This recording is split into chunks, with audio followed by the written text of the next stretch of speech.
I just want to briefly reply to Dr. Spivey a couple of points.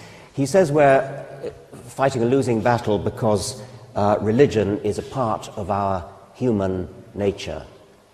Well, speak for yourself. It's not a part of mine, and it's not a part of the great majority of my friends in universities in England and the United States and elsewhere. He also said, if we had no religion, how would we do without King's College Chapel, the Sistine Chapel, etc.? Well, you know, artists have to make a living, and in the time when the Sistine Chapel was built and its ceiling was painted, you know who had the money. Artists such as Michelangelo had to go where the patronage was. We shall never know the ceiling that Michelangelo might have painted if he had been commissioned to paint the Museum of Science, for example. We shall never know what Haydn's Evolution oratorio might have sounded like, or Beethoven's Mesozoic Symphony. I often encounter people who say, but if you take religion away from people, how are they going to survive? How are they going to manage when they're bereaved, or when they lose a loved one, when they fear death themselves? And it's a reasonable point. It is certainly possible to obtain consolation from a lie. Many people will say, if you ask them, would you like your doctor to tell you when you have a mortal illness and you're only going to live another 6 months? There are people who will say, no, I would rather my doctor lied to me. And that's fine, and I would respect that wish if I were a doctor, if I thought that a patient wanted to be lied to. But I don't think it's a very dignified, general reason for supporting religion that it supplies consolation, unless, of course, it's true. And we haven't time to go into it, but I think there are very, very good reasons for thinking that there is absolutely no grounds for believing that there's any actual truth in the claims of religion. So those who gain consolation from religion, I must confess that I rather liken it to a child with a dummy in its mouth. I don't think it's a very dignified, a very respect-worthy posture for an adult to go around sucking a dummy with a comforter, which is what I think it essentially is.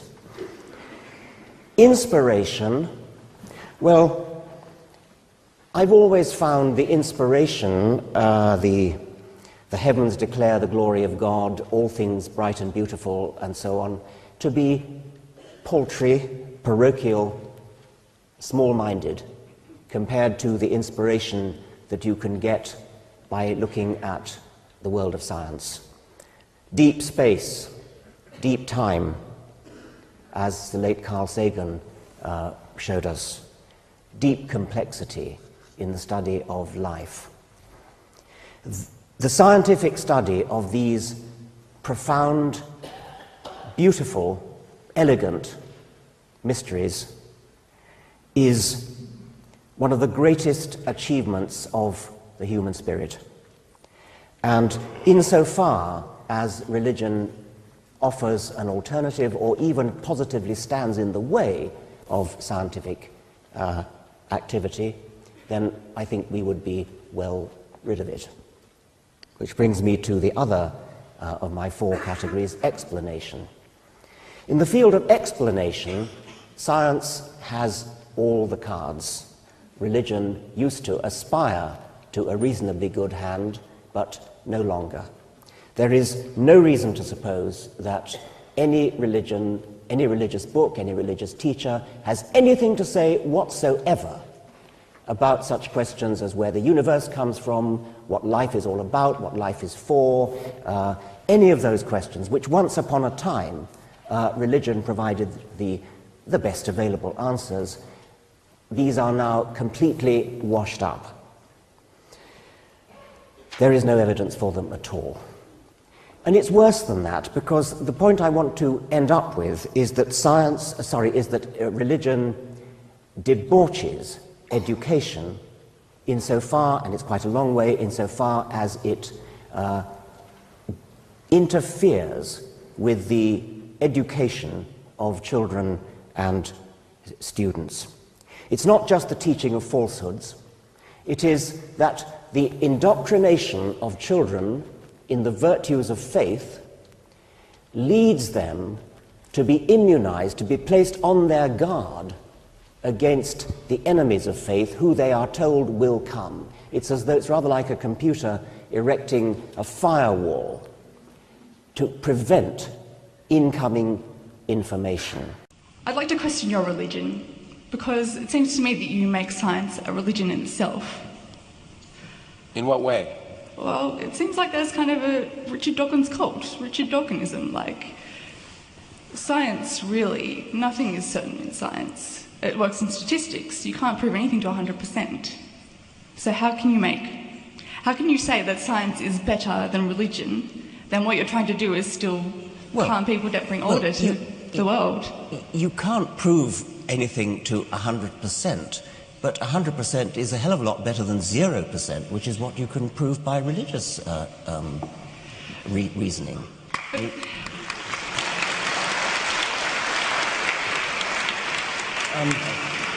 I guess you're giving up. I mean, I think it... Let me try again on that. The idea that science is a religion, when in fact science is interested in evidence and is prepared to change its mind if contrary evidence comes in, that's very, very different from a religion. As Lawrence said earlier, in science we constantly open to the possibility of having to change our minds, and science proceeds by progressive refinement and changing minds, and there are things that I suppose will never be disproved, things like that the planets orbit the sun. That's never going to change. I don't think that the fact of evolution is ever going to be disproved. It's always going to be true that we are cousins of chimpanzees and of monkeys and of kangaroos. So there are certain things that we definitely know to be true. The evidence is so overwhelming that to, in Stephen Gould's words, to object would be perverse. But so-called religious truths have absolutely no evidence going for them whatsoever. My point was that if I challenged you as Richard Dawkins, you'd probably have a problem with that. Doesn't matter who I am. No. No, we're listening to you now. Like, you're challenging me now, and I'm accepting the challenge. Fair enough. Look, I'm a Catholic. I don't agree with what George Chappelle thinks, but I don't think he's a pedophile either. Like... No, I don't suppose he is. Well, just, you know... I don't know. I've never asked him. My point is that you, as an eminent scientist, if I challenge your scientific doctrine, maybe your theories or your opinion, you'll disagree with me. Well, I will, I mean, when you say disagree, I will say, where is your evidence? Here's my counter-evidence. And I'll say yours. Let's sit down together and look at the evidence. I mean, that's very different from saying that I'm arguing from authority. In fact, let me jump in. Authority, that's the key point. Richard is not an authority. I'm not an authority. There are no scientific authorities. That's a key point. There are scientific experts. Richard knows a lot about zoology. I know a lot about physics. But there's no one whose views are not subject to question.